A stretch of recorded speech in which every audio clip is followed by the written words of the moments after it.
Bonjour, bonjour, j'espère que tu vas bien ce samedi 14 mars 2026. On va regarder ensemble les news crypto de ce jour qui vont tourner beaucoup sur l'international et les institutionnels. On va jeter notre coup d'œil habituel sur le cours du BTC et ETH en fin de vidéo, donc reste bien jusqu'au bout pour ne pas rater ça, même si ça ne bouge pas forcément beaucoup aujourd'hui, puisqu'on a un marché qui est quand même un petit peu en retrait. On est à moins 0,72% de baisse sur le top 100, donc le week-end qui est assez calme, un petit peu en repli. Et là, on va commencer tout de suite avec ce qui se passe sur l'actualité. On a Stanley Druckenmiller donc, qui estime que les systèmes de paiement mondiaux pourraient fonctionner majoritairement via des stablecoins dans un horizon de 10 à 15 ans et en mettant en avant des rails plus rapides et moins coûteux que l'infrastructure traditionnelle. Donc ça, c'est une interview qui a été relayée et enregistrée chez Morgan Stanley le 30 janvier dernier et ça a été diffusé hier le 13 mars et ce qui donne du poids institutionnel au message et montre que la thèse stablecoin gagne du terrain dans la finance traditionnelle. Donc Druckenmiller réitère aussi une idée plus large. La crypto pourrait à terme concurrencer le rôle international du dollar, même s'il reste prudent sur une partie du marché crypto dans son ensemble. Donc c'est une news structurellement haussière pour le segment stablecoin, paiement on-chain et tokenisation. Elle nourrit la narration crypto utile plutôt que purement spéculative, avec un effet potentiellement positif sur les infrastructures liées au règlement, aux exchanges conformes et aux blockchains perçus comme rails financiers. Et je vais parler maintenant de sanctions américaines. Le Trésor américain a sanctionné 6 individus et 2 entreprises accusées d'avoir aidé la Corée du Nord à convertir environ 800 millions de dollars en crypto en 2024. Donc l'affaire s'inscrit dans la continuité des alertes récurrentes sur l'usage des actifs numériques par des réseaux nord-coréens pour contourner les sanctions et financer des activités illicites. Donc le signal politique est important. Les autorités américaines distinguent de plus en plus clairement innovation crypto et infrastructures jugées complices du blanchiment ou de la prolifération financière. Donc ça, c'est un impact plutôt neutre à légèrement négatif à court terme sur le sentiment global, mais potentiellement positif pour les acteurs régulés.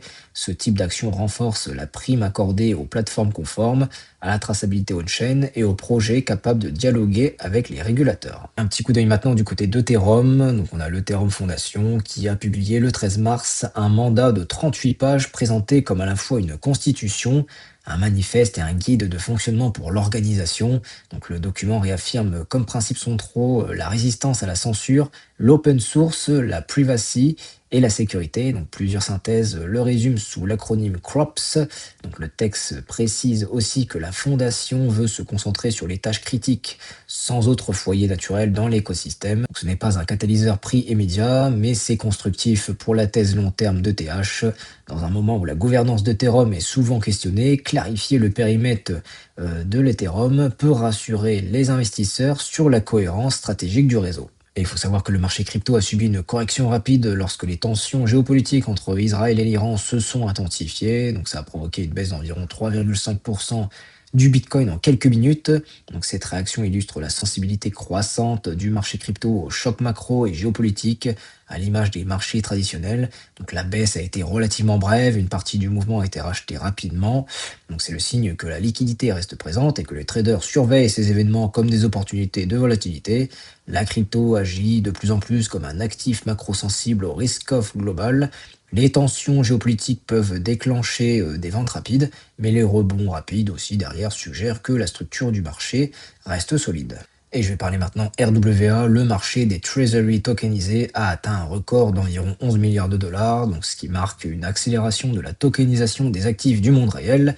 Donc dans ce segment, Circle a dépassé BlackRock en taille d'émission, ce qui est notable étant donné la puissance de BlackRock dans la finance traditionnelle. Donc la croissance est portée par la demande d'actifs on-chain offrant rendement et stabilité, souvent utilisés comme alternative aux stablecoins classiques. Donc c'est un signal qui est très fort pour la narrative RWA plus finance on-chain. Les investisseurs institutionnels semblent de plus en plus à l'aise avec la tokenisation des obligations d'État, ce qui pourrait devenir un des grands moteurs d'adoption crypto. Donc là, je vais être dans la continuité de ce que j'ai évoqué hier sur le même coin de Trump. Donc un investisseur anonyme a généré 2,5 millions de dollars de profit en quelques heures en prenant une position massive donc sur le token Trump.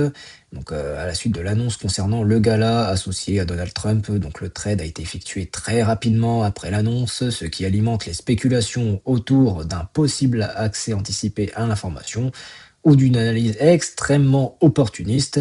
Donc l'événement souligne la présence croissante du trading spéculatif très réactif aux news politiques dans l'écosystème crypto.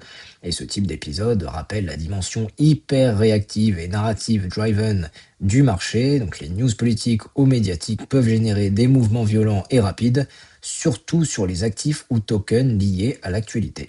Et justement, la CFTC a annoncé qu'elle allait revoir sa réglementation et publier de nouvelles orientations concernant les marchés de prédiction, notamment ceux liés à la politique et aux événements mondiaux. L'objectif est de clarifier quelles plateformes ou produits relèvent d'un marché de dérivés réglementés et lesquels peuvent être considérés comme des paris ou instruments financiers spéculatifs. Cette initiative intervient alors que les marchés de prédiction on-chain ou semi-décentralisés connaissent une popularité croissante, notamment autour des élections et des événements macro. L'intervention de la CFTC montre que les marchés de prédiction deviennent suffisamment importants pour attirer la régulation. Cela pourrait freiner certaines plateformes, mais aussi légitimer le secteur à long terme si un cadre clair émerge. Et je suis maintenant sur le graphique du Bitcoin, donc dans la continuité d'hier, ça n'a pas énormément beaucoup bougé. On est toujours dans notre phase là sur le début de la semaine où on a fait une montée, on a fait une espèce de petit bull flag et on est venu percer vers le haut. On est en train de faire un pullback sur la résistance là actuellement et on attend dans la logique avoir un rebond dans la continuité pour rejoindre les 77 000 $. Donc j'ai fait la construction dans les précédentes vidéos. Donc là actuellement en plus on est en train de s'appuyer sur les moyennes mobiles. On a la moyenne mobile en 4 heures, donc sur les 20 dernières 4 heures. On est en train de s'appuyer dessus là actuellement.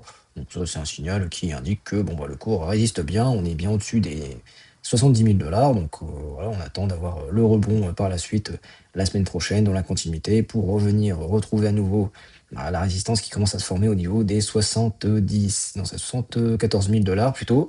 À ce niveau-là, on a une résistance un peu intermédiaire après notre niveau des 72 000 qui avait quand même bien tenu ces derniers temps.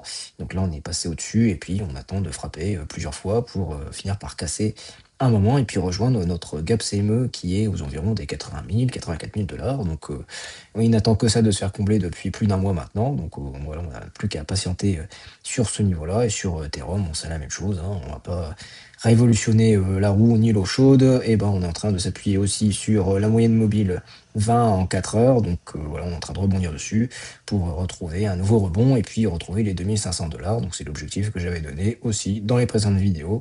Donc voilà, il faut encore patienter pour voir ce que ça donne. Et si tu ne veux pas louper la suite des événements ni les actualités, je t'invite à t'abonner, à liker aussi la vidéo si le contenu t'a plu, que tu as appris des choses. Et en plus, ça encourage mon travail, ça fait plaisir. C'était Benjamin, alias Black Wolf, et je te dis à demain. Ciao, bye.